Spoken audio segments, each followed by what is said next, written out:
नमस्कार दोस्तों, आपको इस वीडियो में सुप्रीम कोर्ट में एक अहम सवाल उठा है और एक अहम मुद्दा है जिसकी चर्चा हर तरफ हो रही है। वो मुद्दा ये है कि मदरसों में पढ़ाई बंद करने को लेकर एक याचिका दाखिल की गई थी। अब इसी को लेकर सवाल उठा और सीजीआई ने कुछ ऐसे सवाल पूछे वकील से कि वकील भी हक्का बक्का रह गए। दरअसल इलाहाबाद हाई कोर्ट के फैसले पर सुनवाई करते हुए सीजीआई डीवाई चंद्रचूड़ की पीठ ने कहा कि आप इस तरह 700 साल के इतिहास को बर्बाद नहीं कर सकते। वहां कैसी पढ़ाई होती है इस बात पर हो सकती है बात, लेकिन इस बीच सीजीआई ने ऐसा सवाल उठा दिया जिसे सुनकर सब के सब होश उड़ गए और सब हक्के बक्के रह गए। आखिर क्या कुछ पूछा सीजीआई, आपको विस्तार से इस वीडियो में बताते हैं। मुख्य न्यायाधीश डीवाई चंद्रचूड़ ने पूछा कि क्या आरटी आरटीई विशेष रूप से मदरसों पर लागू होता है या नहीं। सीजीआई ने कहा कि क्या भारत में हम कह सकते हैं कि शिक्षा के अर्थ में धार्मिक शिक्षा शामिल नहीं हो सकती। ये मूलतः एक धार्मिक देश है। मदरसों को बंद करने के आदेश पर सीजीआई ने कहा कि क्या यह आपके राष्ट्रीय हित में है कि आप मदरसों को विनियमित करें या फिर बंद करवाएं। सीजीआई ने कहा कि आप इस तरह 700 साल के इतिहास को बर्बाद कर सकते हैं, नहीं कर सकते हैं।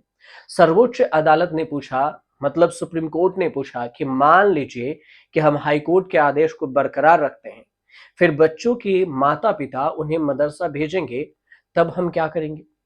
इन सवालों के बाद सुप्रीम कोर्ट ने फैसला सुरक्षित रख लिया। फैसला सुरक्षित का मतलब होता है कि इस पर फाइनल फैसला आना बाकी है। सीजीआई ने एक सवाल और पूछा कि क्या मदरसा बोर्ड का छात्र नीट परीक्षा में शामिल हो सकता है, जो मेडिकल की परीक्षा है। यूपी सरकार की पैरवी करते हुए एएसजी के एम नटराजन ने कहा कि यूपी मदरसा एक्ट को पूरी तरह से रद्द करना गलत होगा। यह विधायी शक्ति का मामला नहीं बल्कि मौलिक अधिकारों के उल्लंघन का मामला है। इसके लिए पूरे कानून को रद्द करने की जरूरत नहीं। एक्ट के केवल उन्हीं प्रावधानों का परीक्षण किया जाए, जांच किया जाए जो मौलिक अधिकारों का उल्लंघन करते हैं। जबकि सरकारी आदेशों के तहत मदरसा स्कूलों को अन्य स्कूलों के समान ही माना गया है। तो इस पर सीजीआई ने पूछा कि क्या मदरसा का कोई भी छात्र नीट की परीक्षा में शामिल हो सकता है।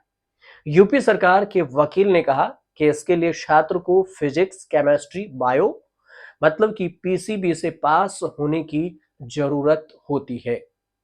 अगर वो फिजिक्स, केमिस्ट्री, बायो से पास होता है तो ही नीट के परीक्षा में बैठ सकता है। पूरा मामला है वो क्या है वो समझिए। सीजीआई की पीठ इलाहाबाद हाई कोर्ट के उस फैसले पर सुनवाई कर रहे थे जिसमें मदरसों को असंवैधानिक घोषित किया गया था।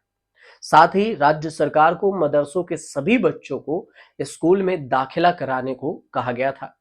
इस पर 2 दिन तक सुप्रीम कोर्ट में सुनवाई हुई। यूपी सरकार की ओर से एएसजी के एम नटराज, मुकुल रोहतगी समेत कई वकीलों की दलील भी सीजीआई ने सुनी।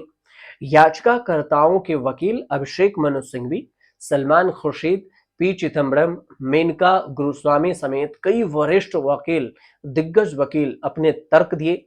इसके बाद सुप्रीम कोर्ट ने इस फैसले को सुरक्षित रख लिया। Supreme court Allahabad high court के उस फैसले को चुनौती देने वाली याचिकाओं पर सुनवाई कर रही थी जिसमें उत्तर प्रदेश मदरसा शिक्षा बोर्ड अधिनियम 2004 को असंवैधानिक ठहराया गया था। सुप्रीम कोर्ट ने इसके बाद पूछा कि हाई कोर्ट ने उस अधिनियम को असंवैधानिक क्यों ठहराया, जबकि यह मुख्य रूप से एक नियामक कानून था। चीफ जस्टिस डीवाई चंद्रचूड़ इसी के बाद इस सवाल पर उन्होंने पूछा कि अधिनियम बहुत ही स्पष्ट है।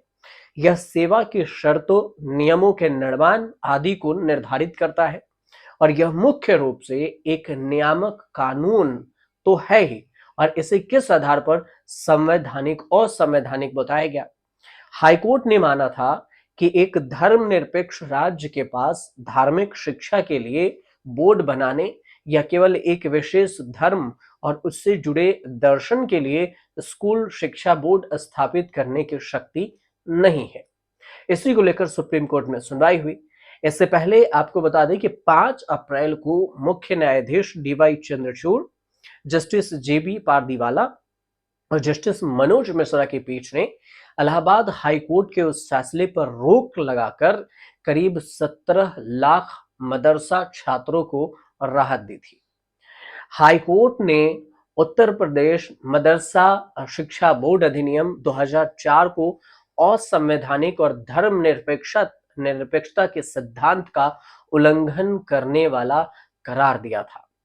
तो इसके बाद अगर हम वकील के तर्क को देखें तो सलमान खुर्शीद का जवाब एक दिन पहले कोर्ट में कहा था कि मदरसों में धार्मिक शिक्षा के साथ अच्छी शिक्षा सुनिश्चित करना सरकार का दायित्व है ताकि छात्र सभ्य जीवन जी सकें।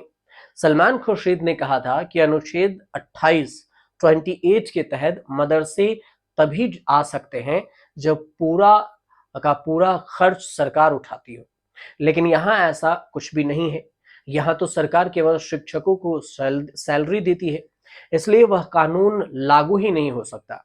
मदरसा बोर्ड ही उनका मालिक है, क्योंकि सरकार सब कुछ सारा खर्च नहीं उठाती, वही नियम लागू कर सकता है। और इसी को लेकर ये पूरा मामला सुप्रीम कोर्ट में हुई, इसी को लेकर फैसला सुरक्षित रखा गया है। अब अगली जब सुनवाई होगी उसके बाद सीजीआई और सुप्रीम कोर्ट की तरफ से फाइनल फैसला क्या कुछ होता है। मदरसा को जो है बंद करने की बात हो रही थी, तो इस पर क्या कुछ कहा जाएगा, क्या कुछ आदेश जारी होगा सुप्रीम कोर्ट की तरफ से, ये अगली सुनवाई में पता चलेगा। फिलहाल ये जो पूरा मामला है, आपको अगर ये पूरा मामला समझ में आए और अच्छी लगी हो जानकारी, तो चैनल को सब्सक्राइब जरूर कर लीजिएगा।